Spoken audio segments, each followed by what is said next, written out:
Bismillahirrahmanirrahim. Assalamualaikum warahmatullahi wabarakatuh. Waalaikumsalam. Hari ini kita bersama Ustadz Husin Babher yang hari ini kita kebetulan akan membahas tentang dibalik skenario Allah, kajian tentang hikmah. Jadi saya akan bertanya beberapa pertanyaan khususnya tentang hikmah cobaan yang pernah kita alami di dunia ini, Ustadz. Jadi yang pertama, kita ini seringkali Ustadz merasa sudah berbuat baik, tapi ujian itu justru datang bertubi-tubi, Ustaz. Itu tuh apakah cara kita untuk berprasangka baik kepada Allah itu gimana, Ustaz? Jadi ibarat kata ini selama kita hidup ini cobaannya banyak banget. Nah, kita tuh berprasangka baik sama Allah tuh seperti apa, Ustaz? Ya, Bismillahirrahmanirrahim. Alhamdulillahirabbil alamin. Wassalatu wassalamu ala asyrafil anbiya'i wal mursalin Sayyidina Maulana Muhammad wa alihi washabihi ajmain. Amma ba'd. Alhamdulillah, tema kita hari ini luar biasa.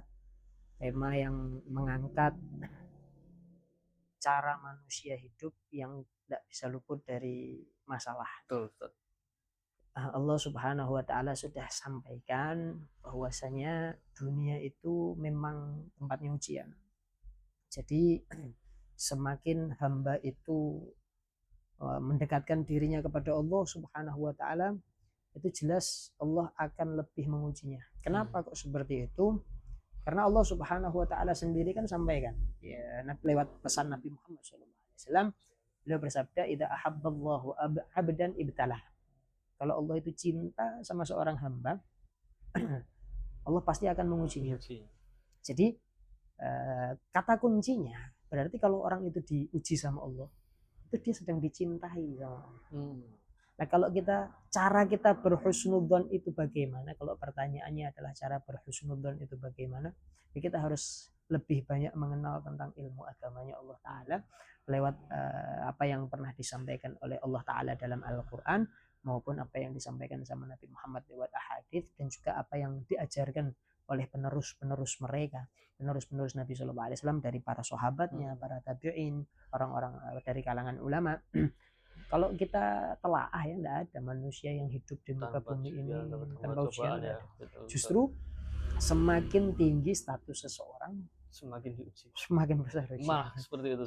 Luar biasa. Nabi apa yang ujian apa yang tidak diberikan ke Nabi? Betul. Ujiannya ya Allah, dari kecil beliau terlahir sudah yatim. Agak besar sedikit ibunya diangkat. Agak besar sedikit ya Allah istrinya Siti Khadijah diangkat oleh Allah Ta'ala, diwafatkan oleh Allah Ta'ala. Pembelanya nomor satu juga diwafatkan oleh Allah Ta'ala, ada Abu Thalib. Dan habis gitu Nabi pernah dicekik, Nabi pernah dilempari pakai batu, Nabi pernah dilempari kotoran di rumahnya, Nabi pernah jadi target pembunuhan, Nabi pernah diboikot, bahkan Nabi pernah diintimidasi, juga Nabi pernah diusir dari tempat tinggalnya beliau. Itu ujian yang kalau kita melihat beliau, kita itu punya ujian tidak ada apa-apa. Sebenarnya untuk diri kita sendiri itu ujiannya kecil gitu ya, Ustaz. Sangat kecil sebenarnya, karena soalnya apa? Kita itu kurang mengerti tentang orang-orang yang sejarah daripada orang-orang yang Allah sudah cintai, yang sudah Allah panggil. Kalau kita mengenal mereka, kehidupan mereka itu sebenarnya penuh dengan ujian. Kalau dibanding sama kita tidak ada apa-apanya. Karena kita itu merasanya, kalau kita lihat sejauh ini, kita itu belum dicintai sama Allah. Sebenarnya masih belum terlalu dicintai sama Allah dibandingkan sama orang-orang soleh. Jauh. Jadi ibarat kata nih, ujian itu sebenarnya tanda Allah cinta pada hambanya ya. Dan dunia itu kan memang kata sebuah syair ada berbunyi, dunia mahilil maqar wa inna mahilil mamar. Dunia itu bukan tempat tetap, bukan tempat manusia yang dipakai terus sehingga kita punya planning untuk bisa hidup 80 tahun, 100 tahun. Hidup kita nanti setelah 200 tahun gimana? Kan tidak ada planning seperti itu. Betul. Tapi dunia itu memang Allah Subhanahu wa taala ciptakan hanya untuk tempat lewat.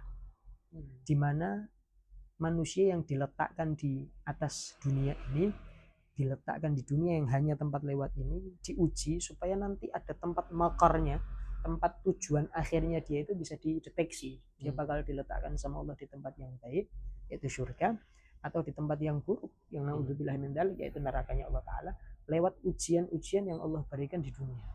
Ya, gampangannya manusia, kalau secara akal pikiran manusia ya, kalau kita pendekatannya lewat akal pikiran manusia, tidak ada orang yang naik kelas sebelum dia diuji.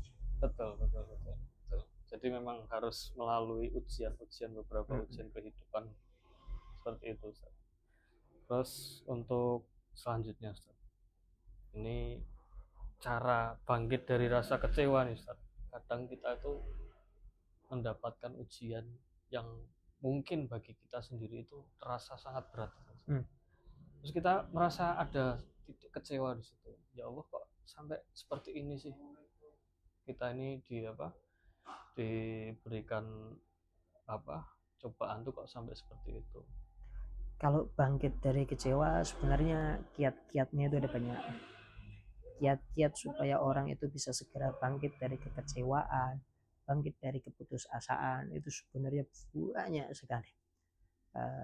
Para ulama itu yang di kalangan sufi itu ketika mereka benar-benar ada di titik terendah, mereka itu suka baca ayat Allah yang berbunyi ya ibadiyalladzina asrafu ala anfusihim la taqnatu min rahmatillah innallaha yaghfiru dzunuba jami'an.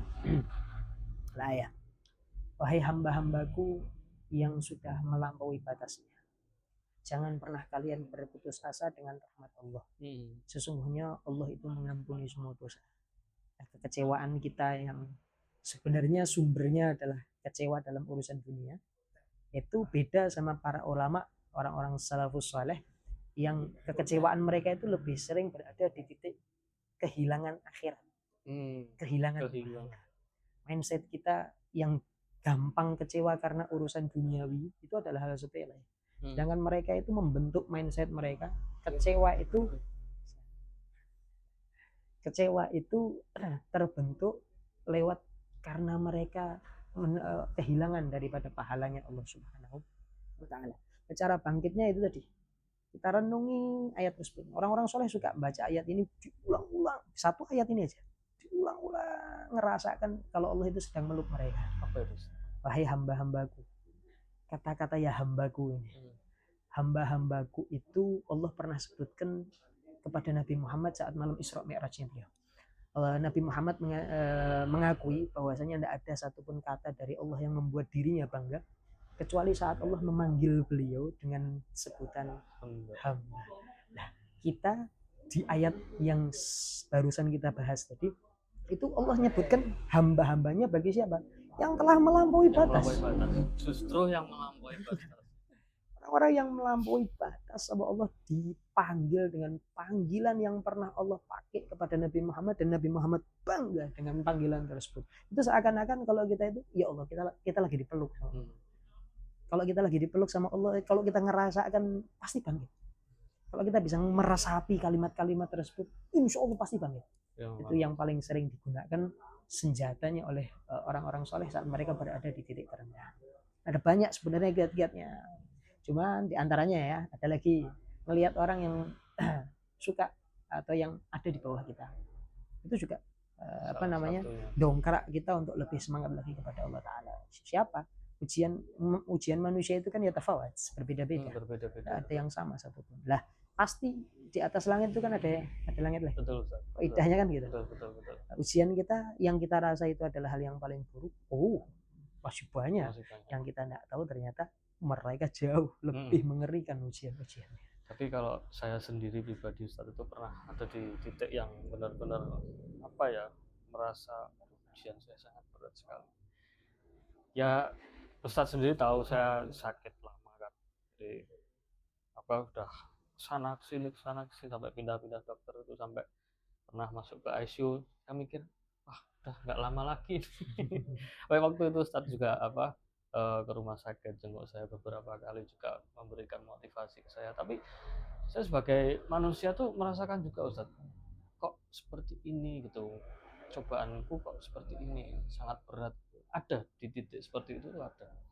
Tapi setelah melewati beberapa fase itu, alhamdulillah juga bisa merasakan ya Allah masih alhamdulillah saya masih diberikan, ya alhamdulillah yang diberikan penyakit, tapi saya melihat yang di bawahnya, di bawah saya itu masih banyak ya Allah yang udah nggak bisa apa-apa. Ya walaupun pada saat itu juga ya berat sih, berat. Kalau dibilang berat, sangat berat Ustaz. Karena beberapa kali saya juga konsultasi sama Ustaz juga, yang memberikan semangat juga salah satunya juga Ustaz juga untuk apa, melewati fase-fase tersebut. Jadi memang nggak mudah Ustaz, seperti itu kalau untuk orang-orang seperti saya. Seperti itu Ustaz. Jadi sebenarnya orang itu butuh sama yang namanya lingkungan. Lingkungan kita itu yang mencetak kita. Ada pepatah Arab berbunyi al-biqa' tughayyiru tiba'. Lingkungan itu adalah pengaruh yang paling besar yang bisa merubah tabiat manusia. Jadi kita punya tabiat seperti apa itu terbentuk lewat beberapa jalur. Nomor satu orang tua. Nomor dua lingkungan. Lingkungan di rumah maupun di luar rumah. Itu pengaruh terhadap karakter manusia itu sangat kuat. Ya. Nah, dimanapun kita berada, kita akan seperti mereka. Nah, kalau kita itu berada di lingkungan orang-orang yang gampang bersyukur, iya betul Ustaz, kita akan ke bawah. Betul. Tapi kalau kita suka duduk sama orang-orang yang tidak pernah memandang Allah dalam masalahnya, dia langsung memandang ke masalah itu. Nah iya betul, karena kebanyakan saya pribadi pun juga gitu Ustaz ya, kayak tahu-tahu langsung tujuannya ke masalah gitu. Nah, yang dilihat jangan masalahnya.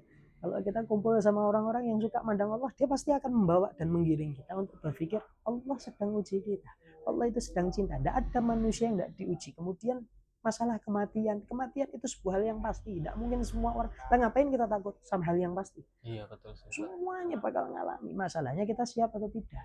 Betul. Kalau masalah kematian kan kita tidak bisa request sama Allah. Betul. Kapan kita mau mati kan tidak bisa request. Betul. Kalau tadi bicara tentang lingkungan Ustaz, ya ada beberapa mungkin kita punya circle nih Ustaz. Circle itu kan setiap perkumpulan pasti beda-beda. Ustaz tadi bilang menyampaikan juga apa ya, kita harus bisa memilih circle kita yang bagus. Kadang tuh kalau saya lihat, saya juga pernah mengalami, ada circle saya juga yang ibaratnya kita lagi terkena musibah, tapi teman-teman kita toksik. Toksiknya tuh karena banyak Ustadz yang seperti itu tuh banyak.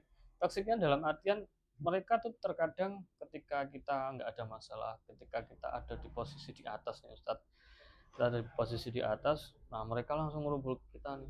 Tapi ketika kita lagi di down atau kita lagi tertimpa musibah, tahu-tahu tuh hilang tuh. Kadang ada yang nggak cuma hilang, malah memaki-maki juga. Tapi setelah kita naik lagi dia balik lagi. Nah itu gimana Ustaz? Kita menanggapi orang-orang yang toksik itu? Perjalanan hidup manusia untuk cari sahabat itu memang susah. Betul. Apalagi di akhir zaman ini ya. Betul sekali. Kesetiaan itu seakan-akan sudah benar-benar sirna di setiap diri manusia. Yang mereka inginkan cuma mengumbar hawa nafsunya dari orang lain. Ya, apa yang dia inginkan dalam dirinya dia cari lewat orang lain, sehingga apa yang terjadi saling memanfaatkan, bukan saling support, bukan saling memanfaatkan. Nah ini kalau dikembalikan kepada firman Allah ta'awanu 'alal birri wat taqwanya tidak diamalkan. Saling tolong menolonglah di dalam urusan kebaikan, saling tolong menolonglah dalam urusan ketakwaan. Tawasau bis sabr, tawasau bil haqnya tidak ada. Berwasiat tentang kesabaran, berwasiat tentang kebenaran. Itu kelihatan hampir tidak muncul di permukaan circle orang yang di akhir zaman ini. Nah, perjalanan hidup manusia itu kalau mau menemukan teman itu memang harus panjang. Ujiannya Imam Al-Ghazali banyak. Syarat-syarat orang bisa disebut teman banyak sekali. Sayyidina Ali bin Abi Thalib juga merancang syarat-syarat untuk orang bisa disebut sebagai sahabat. Dan itu syarat-syaratnya ketat, bukan syarat-syarat ringan, syarat-syaratnya ketat. Kalau kita teman ya, kalau masalah pertemanan ya harus seleksi. Harus seleksi. harus seleksi. Jangan terbawa arus sehingga ketika mereka toksik sama kita, kalau kita ke bawah arus kita balas toksiknya suatu saat. Iya, tapi jujur Ustaz, susah sekali. Uh, Susah. luar biasa. Luar biasa. Luar biasa. Tapi bukan berarti tidak ada. Betul. Bukan berarti tidak Betul, ada. betul. Cari emas. Kalau Sayyidina Ali bilang apa? Satu lawan, satu musuh buat saya itu banyak. Satu musuh. 1000 teman buat saya itu masih kurang. 1000 teman baik masih kurang. Nah, tapi nyari 1000 teman untuk dijadikan satu sahabat itu masih susah. 1 banding 1000. 1000 dalam 1000 teman kita itu belum tentu ada satu yang bisa dijadikan sahabat. Susah itu. Berat itu. Itu susah. Berat sekali. Susah.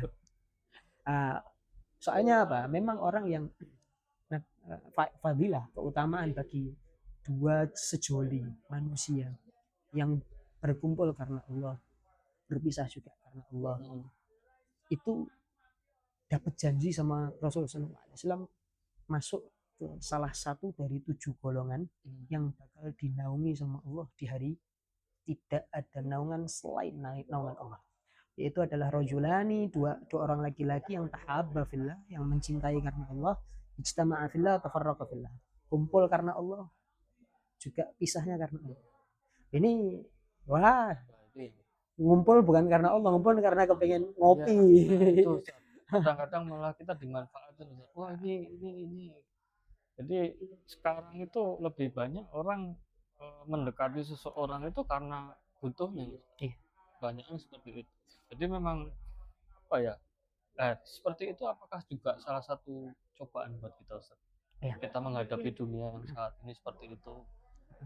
Jadi kebutuhan manusia kepada makhluk sosial itu kan memang pasti ya. Tapi bukan berarti kita harus menjadikan mereka sebagai somat, sebagai sandaran. Kita memang perlu bersosialisasi sama mereka lewat interaksi fisik.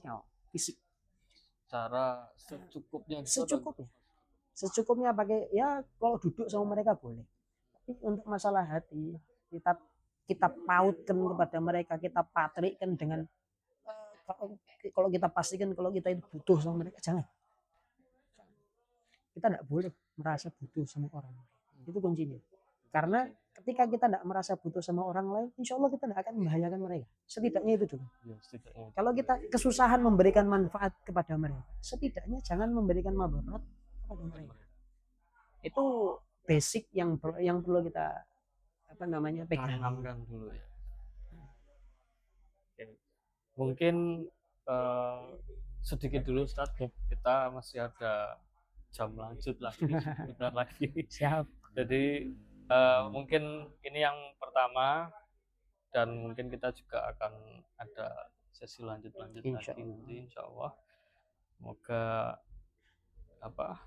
ini bisa bermanfaat Ustaz. Amin. Buat saya pribadi khususnya, karena memang masih butuh banyak beribu-ribu liter siraman rohani Ustaz. Mungkin itu Ustaz. Terima kasih banyak. Sama-sama. Ada yang mau disampaikan mungkin kepada cukup insyaallah cukup.